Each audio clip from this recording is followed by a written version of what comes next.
సుమారు 5000 ఏళ్ల క్రితం ద్వాపరయుగం ముగిసి కలియుగం మొదలైనప్పుడు బ్రహ్మ, విష్ణు, మహేశ్వరులతో పాటు దేవతలందరూ భూమిని వదిలి వెళ్ళిపోయారు. ఎందుకంటే సృష్టి నియమాల ప్రకారం కలియుగంలో దేవతలు నేరుగా అద్భుతాలు చేయకూడదు, మానవ కార్యాల్లో జోక్యం చేసుకోకూడదు. కలి అనేవాడు ఒక అసురుడే కాకుండా ఒక యుగం కూడా. కాబట్టి తన పాలనలో ఏ దేవత అడ్డురావడం అతనికి ఇష్టం లేదు. అందుకే దేవతలంతా మౌనంగా ఉండిపోయారు. కాని కలియుగం గడిచే కొద్దీ పాపం పెరిగిపోయి సమయం రాకముందే లోకం వినాశనమవుతుందని పరమశివుడు ముందే గ్రహించాడు.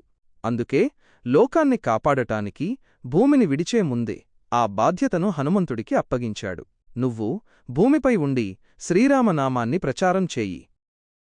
రామనామం ఎక్కడ ఉంటుందో అక్కడ కలి ప్రభావం ఉండదు. అలా కలియుగాన్ని నువ్వు నియంత్రించు అని శివుడు చెప్పాడు. శివుడి ఆజ్ఞ ప్రకారం హనుమంతుడు రకరకాల వేషాల్లో భూమిపై తిరుగుతూ రామనామాన్ని ప్రచారం చేశాడు. దానివల్ల ఊరూరా రామమందిరాలు వెలిశాయి.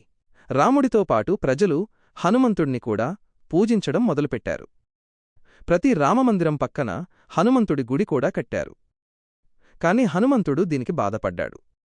ఎందుకంటే ఆయన తనను తాను కేవలం రామసేవకుడిగానే భావిస్తాడు. తనకి గుడులు ఉండాలని ఆయన కోరుకోలేదు. హనుమంతుడి వల్ల రామనామం పెరుగుతోందని తెలిసి కలియుగానికి చాలా కోపమొచ్చింది. ప్రజల్లో పాపాన్ని నింపాలని కలి చూశాడు. కాని హనుమంతుడి శక్తి ముందు అది సాధ్యం కాలేదు. అప్పుడు కలి ఒక కుట్ర చేసి గుడికి దూరంగా ఉండే మనుషుల మనసుల్లో విషం నింపాడు. దానివల్ల మనుషులు గుడులమీద దాడులు చేయడం, సాధువులను హింసించడం మొదలుపెట్టారు. ఇది తెలిసిన హనుమంతుడు తీవ్ర కోపంతో కలిని వెతుక్కుంటూ వెళ్లాడు.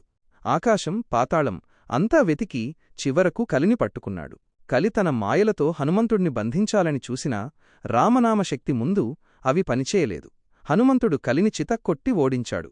కాని కలియుగమనేది ఒక కాలచక్రం కాబట్టి సమయం రాకముందే దాన్ని పూర్తిగా చంపడం సాధ్యం కాదు. అందుకే ఓడిపోయిన కలి ఎక్కడో దాక్కున్నాడు. అప్పటినుండి ఇప్పటికీ హనుమంతుడికి కలికి మధ్య యుద్ధం జరుగుతూనే ఉంది. ప్రతిసారీ హనుమంతుడే గెలుస్తున్నాడు. అందుకే లోకంలో ఇంకా ఎక్కడో ఒకచోట మంచి, నిజాయితీ మిగిలి ఉన్నాయి. హనుమంతుడు లేకపోతే ఈ పాటికి లోకం ఎప్పుడో నాశనమైపోయేది. అందుకే హనుమంతుడిని కలియుగ దైవం అంటారు. నిజాయితీగా ఉండేవారికి హనుమంతుడే అండగా ఉంటాడు. ఇంతటితో ఈరోజు కథ ముగింపు. వీడియో నచ్చితే లైక్ చేయండి. అలాగే ఇలాంటి సనాతన చరిత్ర కథలు తెలుసుకుంటూ ఉండేందుకు ఈ ఛానల్ను సబ్స్క్రైబ్ చేయండి. జై శ్రీరామ్, జై హనుమాన్.